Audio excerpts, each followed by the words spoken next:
Assalamualaikum warahmatullahi wabarakatuh. Syukur kepada Allah Subhanahu wa taala yang telah memberikan kita kesehatan jasmani maupun rohani. Salat berikan salam kita sampaikan kepada baginda Muhammad sallallahu alaihi wasallam. Allahumma sholli ala sayyidina Muhammad wa ala ali sayyidina Muhammad. Baiklah, langsung saja saya Firman Maulana ingin mempresentasikan makalah saya yang berjudul Pendidikan Multikultural.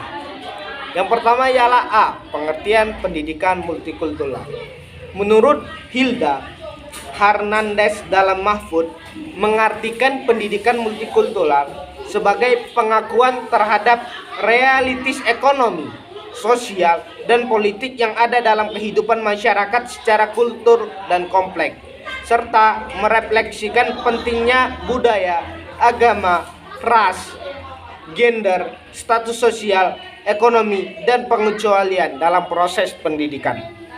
Sedangkan menurut James Banks dalam Suryana menjelaskan pendidikan multikultural merupakan suatu kepercayaan dan penjelasan tentang pengakuan dan penilaian akan keberagaman budaya yang bertujuan mengubah struktur pendidikan agar para siswa yang berasal dari berbagai ras, berbagai agama, berbagai suku, dan berbagai budaya, laki-laki maupun perempuan, atau siswa yang berkebutuhan khusus, memiliki hak yang sama untuk mencapai prestasi dalam akademi dalam pembelajaran.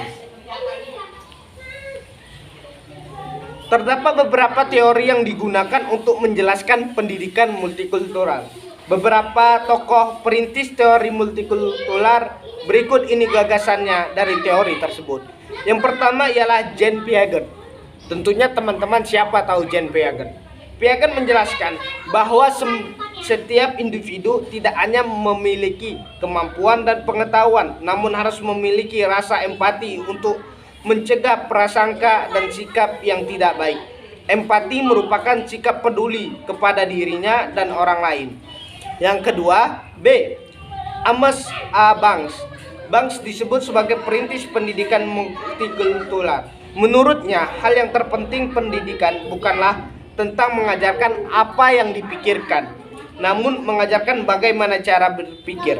Adanya hal tersebut, siswa diharapkan menjadi pemikir kritis dengan latar belakang, keterampilan, dan pengalaman. Jadi menurut saya, pendidikan multikultural itu ialah kita mempelajari tentang budaya, ras, dan berbagai perbedaan lainnya. Tetapi juga kita mengajarkan untuk tidak saling mencela dalam perbedaan tersebut. Maknanya ialah kita itu sama semuanya di mata Tuhan. Kita sama-sama berhak mendapatkan ilmu dan pengetahuan dalam pendidikan tersebut. Yang B ialah sejarah pendidikan multikultural. Dalam sejarahnya, pendidikan multikultural sebagai sebuah konsep atau pemikiran tidak muncul dalam ruangan kosong, namun ada intensitas politik, ekonomi, dan intelektual yang mendorong kemunculannya. Multikultural sebagai sebuah ilmu mengalami tahapan perkembangan. Menurut Konjeningrat, perkembangannya terdiri atas 4 fase. Yang pertama ialah sebelum tahun 1800 atau 1800-an. Sekitar abad ke-15 sampai 16, bangsa-bangsa di Eropa mulai berlomba-lomba untuk menjelajahi dunia. Mulai dari Afrika, Amerika, Asia, hingga Australia. Dalam perjalanannya mereka banyak menemukan hal-hal baru. Mereka juga mempunyai suku-suku yang asing bagi mereka. Yang kedua, tahun 1800. Tahun etnografi telah disusun menjadi karangan-karangan berdasarkan cara berpikir evaluasi masyarakat pada saat itu. Masyarakat dan kebudayaan berevaluasi secara perlahan dan dalam jangka waktu yang lama.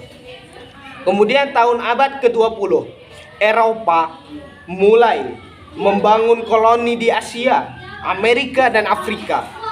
Dalam rangka membangun koloni tersebut, Eropa mempelajari bahan-bahan etnografi tentang suku bangsa lainnya, mempelajari kebudayaan dan kebiasaan untuk kepentingan pemerintahan kolonial. Yang keempat ialah setelah tahun 1930,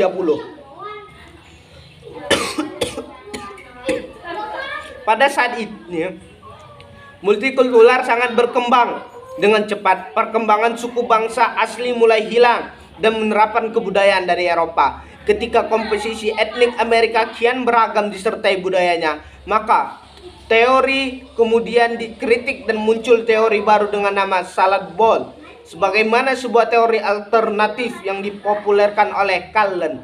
Dalam teori melting pot, melelehkan kebudayaan asal dan mencetak budaya baru di mana ia tinggal sekarang. Untuk membentuk warga negara yang berpendidikan multikultural tidaklah mudah. Banyak tahap dan prosedur yang dilaksanakan dalam membentuk masyarakat yang berpendidikan multikultural Indonesia. Antara lain batuk dulu.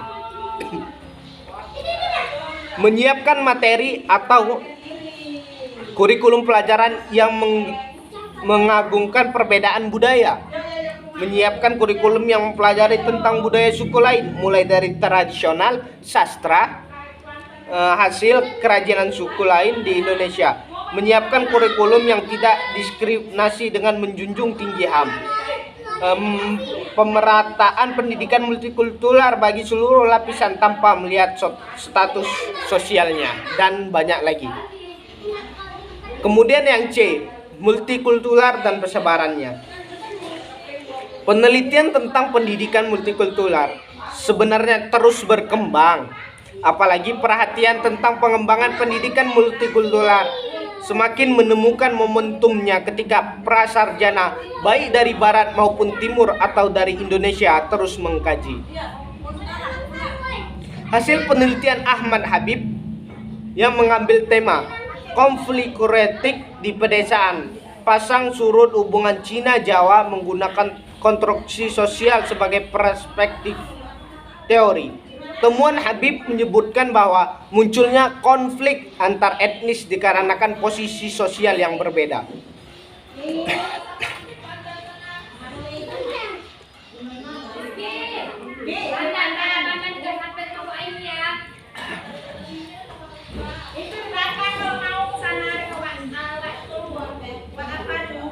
Beberapa tulisan mengenai prinsip-prinsip multikulturalisme juga menarik untuk dikaji. Misalnya ada sebuah tulisan dengan judul Islam Pluralis, karya Budi Munawar Rahman, yang menyebutkan bahwa pluralisme tidak dapat dipahami hanya dengan mengatakan bahwa masyarakat kita menjemuk karena ragam terdiri dari berbagai suku agama, yang justru hanya menggambarkan kesan fragmentasi, bukan pluralisme.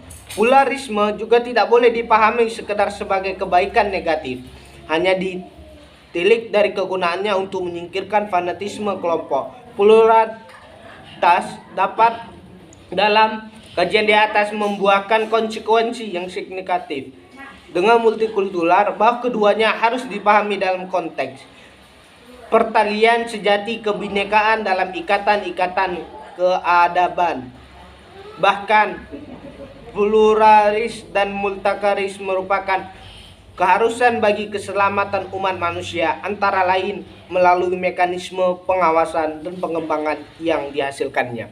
Sekian presentasi yang dapat saya sampaikan. Apabila ada kata-kata yang salah, saya mohon maaf.